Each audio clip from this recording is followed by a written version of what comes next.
Greetings and welcome to another Tomorrow's World webcast. My name is Wallace Smith. It's wonderful to have you here. Though the news that I have to talk about today really isn't that wonderful.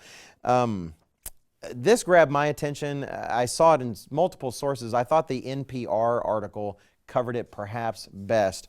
NPR had an article and probably had something on the radio as well. They published it on February 9th, though they updated it on February 10th. And the title was this: Key Moments from U.S. Spy Chief's Annual, quote, Litany of Doom. And it wasn't the implication that every year they give a litany of doom, but somehow it was so much worse this year. This is essentially a report from our combined intelligence services talking about the circumstance in which our country and the world find themselves now. And it was dismal. I just want to hit some highlights. Here's how they describe this. It says, summarizing his annual assessment of the threats facing the United States, National Intelligence Director James Clapper told the Senate Armed Services Committee that, quote, unpredictable instability has become the new normal. That's a trend that will continue, he said. He called everything he was listing as a litany of doom. Quick summary, he says, violent extremists are operationally active in about 40 countries. 7 countries are experiencing a collapse of central government authority. 14 others face regime-threatening or violent instability or both. Another 59 countries face a significant risk of instability through 2016, he told the Senate panel. He goes through some of the highlights. How do you call them highlights? They're more like lowlights, but still. He talks about the Islamic State and how that's growing. He expects homegrown violent extremists to truly begin to be on the increase. In fact, he said that in 2014, they arrested 9 supporters of ISIS. In 2015, the number they arrested was more than 5-fold. It's really on the increase. In fact, I will quote this part. It says, the head of the Defense Intelligence Agency, Lieutenant General Vincent Stewart, who was also testifying, said, ISIL, using the other abbreviation, common name for ISIS, ISIL will probably attempt to conduct additional attacks in Europe and attempt to direct attacks on the U.S. homeland in 2016.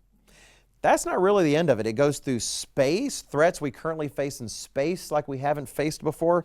Talks about drug trafficking. Says heroin seizures at the southern U.S. border have doubled since 2010.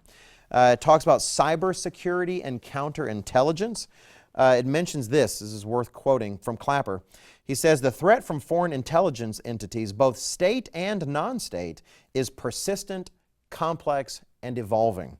Targeting a collection of U.S. political, military, economic, and technical information by foreign intelligence services continues unabated, meaning it's just not stopping. It says Russia and China pose the greatest threat, followed by Iran and Cuba on a lesser scale.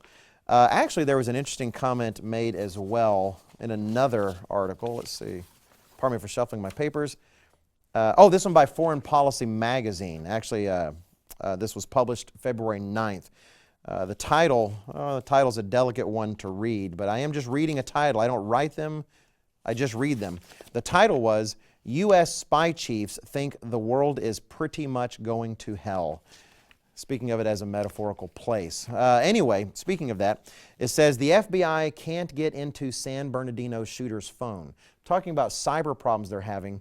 We've had the phones of the shooters in San Bernardino, California, and to this day, the FBI cannot crack the encryption systems on their phones to get the data they need.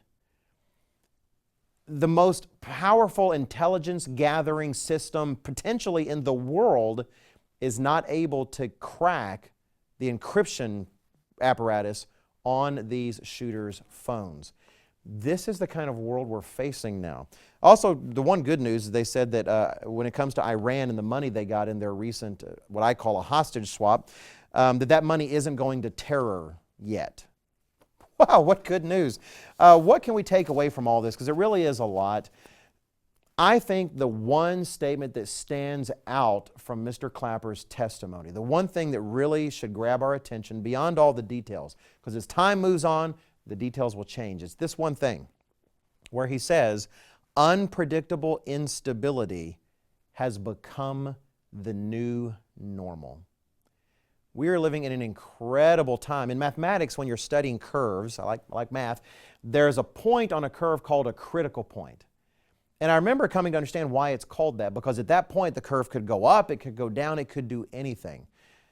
We're at a critical time. A verse that came to mind is from Hebrews chapter 12, verses 26 and 27.